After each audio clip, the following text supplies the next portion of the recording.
दोस्तों, आईपीएल से पहले फैंटेसी गेमिंग इंडस्ट्री से जुड़ी एक बहुत बड़ी और चौंकाने वाली खबर सामने आ रही है। ड्रीम 11 और माई 11 सर्कल जैसे प्लेटफॉर्म्स को लेकर अब सस्पेंस और भी बढ़ गया है। क्या फिर से पेड कॉन्टेस्ट शुरू होंगे? क्या सुप्रीम कोर्ट का फैसला इन कंपनियों के लिए गेम चेंजर साबित होगा? और सबसे बड़ा सवाल, ड्रीम 11 में हो रही छटनी आखिर किस ओर इशारा कर रही है? आज के इस वीडियो में हम हर एक अपडेट को डिटेल में समझेंगे, तो वीडियो को पूरा जरूर देखिएगा। दोस्तों, सबसे पहले बात करते हैं ड्रीम 11 में हो रही छटनी की। हाल ही में खबरें सामने आई हैं कि ड्रीम 11 ने अपने कई कर्मचारियों को निकाल दिया है।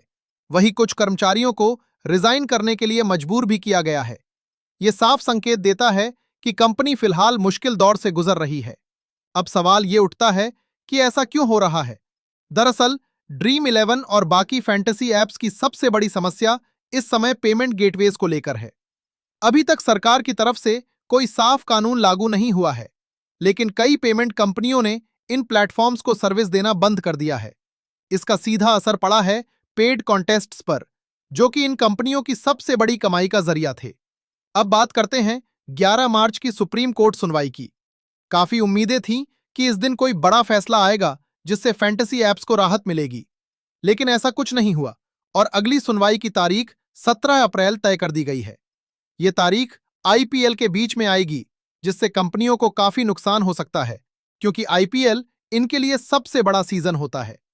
अब ड्रीम 11 ने इस बीच अपना नया कॉन्सेप्ट प्ले अलोंग लॉन्च किया, जहां यूजर्स अपने फेवरेट क्रिएटर्स और क्रिकेटर्स के साथ मैच देख सकते हैं।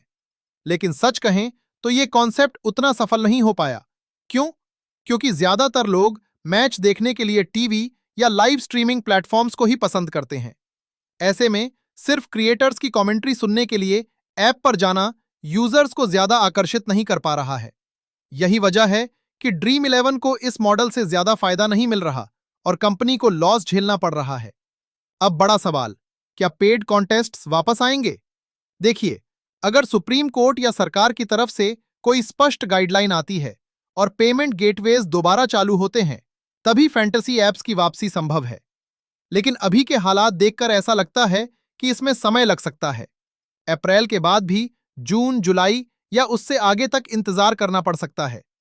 इस बीच कई प्लेटफॉर्म्स नए नए तरीके निकाल रहे हैं, जैसे शॉपिंग प्लस टोकन मॉडल, जहां यूजर पैसे डिपॉजिट करके शॉपिंग करता है और उतने ही टोकन उसे गेम खेलने के लिए मिलते हैं। लेकिन आपको सावधान रहने की जरूरत है। कई ऐसे प्लेटफॉर्म्स भी हैं जो डायरेक्ट फैंटेसी गेमिंग ऑफर कर रहे हैं, लेकिन वे इंडिया से ऑपरेट नहीं हो रहे। ऐसे में वहां पैसा लगाना रिस्की हो सकता है। मेरी सलाह यही है कि हमेशा लीगल और इंडियन बेस्ड प्लेटफॉर्म्स पर ही खेलें, जहां आरबीआई अप्रूव्ड पेमेंट गेटवेज हों। और अगर आपका पैसा किसी संदिग्ध ऐप में फंसा है, तो उसे जल्द से जल्द निकाल लें।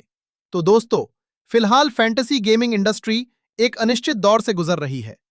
ड्रीम 11 की छटनी, पेड कॉन्टेस्ट्स का बंद होना और कोर्ट के फैसले में देरी, ये सब मिलकर एक बड़ा संकेत दे रहे हैं कि आने वाला समय इस इंडस्ट्री के लिए काफी अहम होने वाला है।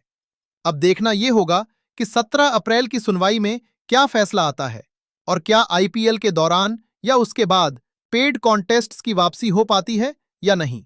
अब आप बताइए, क्या आपको लगता है कि ड्रीम 11 पर फिर से पेड कॉन्टेस्ट शुरू होने चाहिए या सरकार को इस पर सख्त नियम बनाने चाहिए?